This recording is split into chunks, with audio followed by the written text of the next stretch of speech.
Bienvenidos a una nueva inmersión con nosotros. Hoy vamos a analizar un discurso de Pedro Varela, un historiador español que ha generado mucha controversia. Sus ideas son bastante provocadoras y tocan temas muy sensibles e interconectados. Temas que nos invitan a reflexionar sobre algunas de las preocupaciones sociales más relevantes en la actualidad.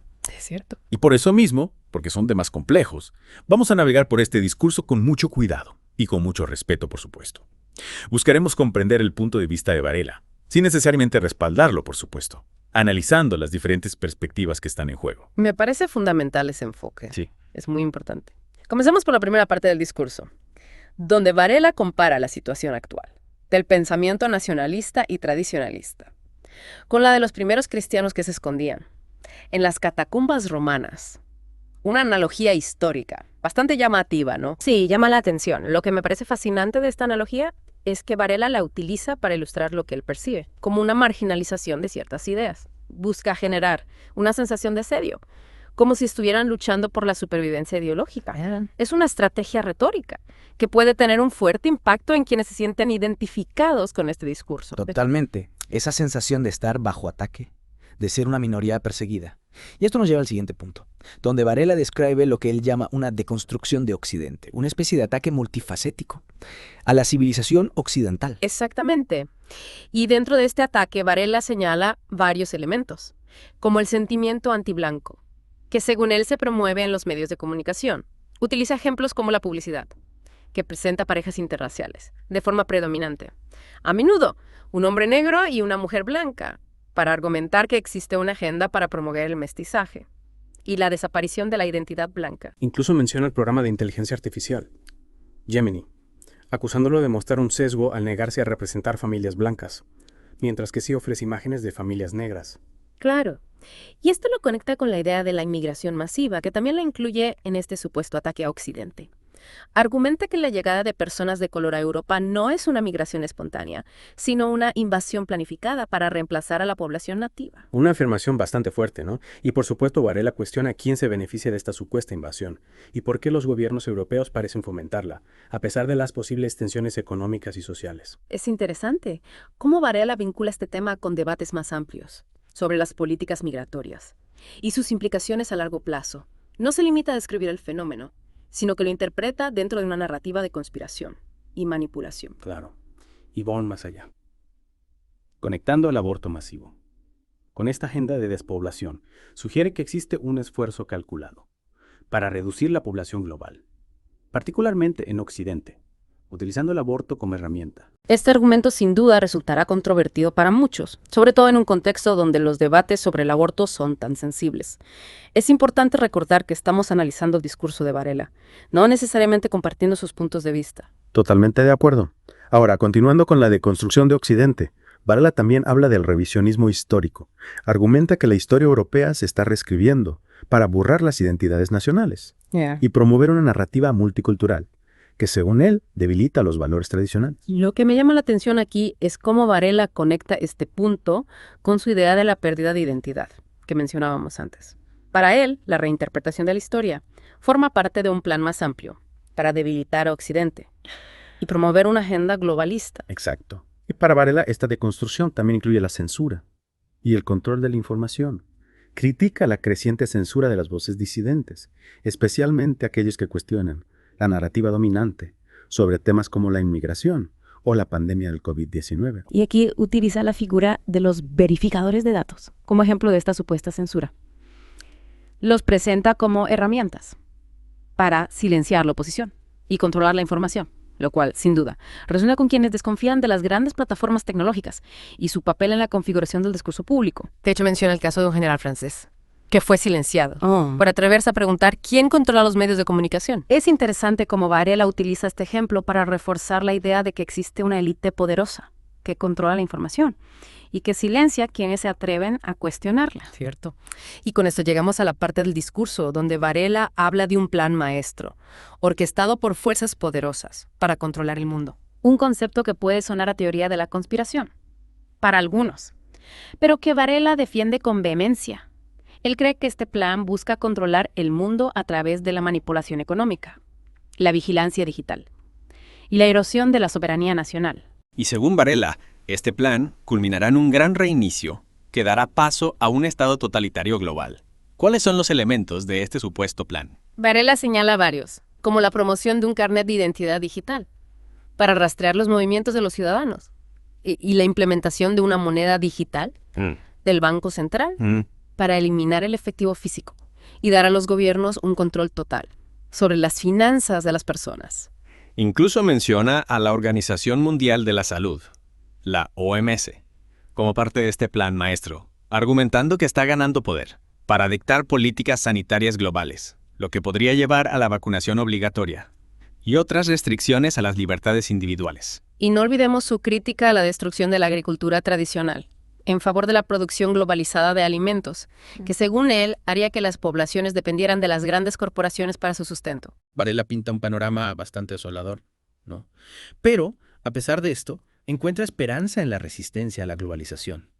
Destaca el resurgimiento de los movimientos nacionalistas y tradicionalistas en todo el mundo, como una señal de que la gente se está dando cuenta de lo que está sucediendo. Y aquí es donde menciona el auge de los partidos de derecha en Europa, como alternativa para Alemania, la victoria de Giorgia Meloni en Italia y las protestas de los agricultores en los Países Bajos. Claro, y también menciona líderes como Nayib Bukele en El Salvador, Víctor Orbán en Hungría e incluso Donald Trump en los Estados Unidos, quienes según él han desafiado la agenda globalista. Es interesante cómo Varela encuentra signos de resistencia en figuras tan diversas y en algunos casos controvertidas.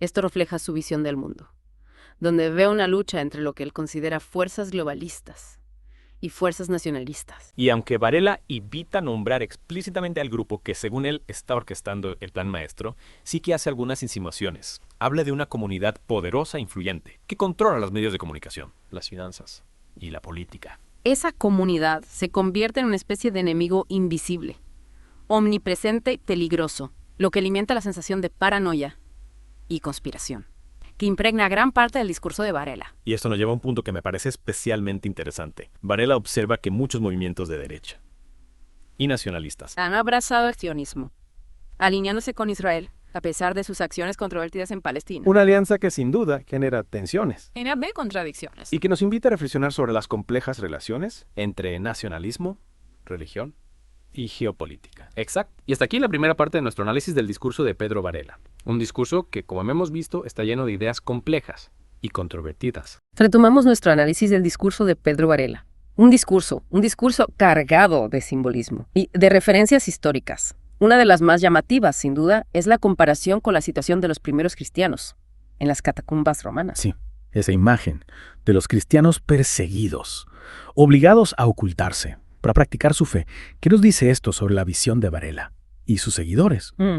Esa analogía nos habla de una percepción de persecución, de una batalla cultural en la que se sienten marginados y silenciados. Es una forma de construir, una narrativa de resistencia, de lucha, contra un enemigo poderoso que busca imponer su visión del mundo. Y ese enemigo, aunque Varela no lo nombre directamente, parece estar bastante claro en su discurso, habla de un plan maestro para controlar el mundo, de una deconstrucción de Occidente, de fuerzas que buscan destruir La identidad. y los valores tradicionales. Exacto. Aunque no los mencione por su nombre, sus insinuaciones apuntan hacia una comunidad que, según él, controla los hilos del poder, una élite globalista que opera en la sombra para imponer su agenda. Una comunidad que, por cierto, parece intocable, ya que incluso preguntar por ella puede ser peligroso, como le ocurrió al general francés, que mencionaba Varela. Claro, al construir la imagen de un enemigo poderoso y omnipresente.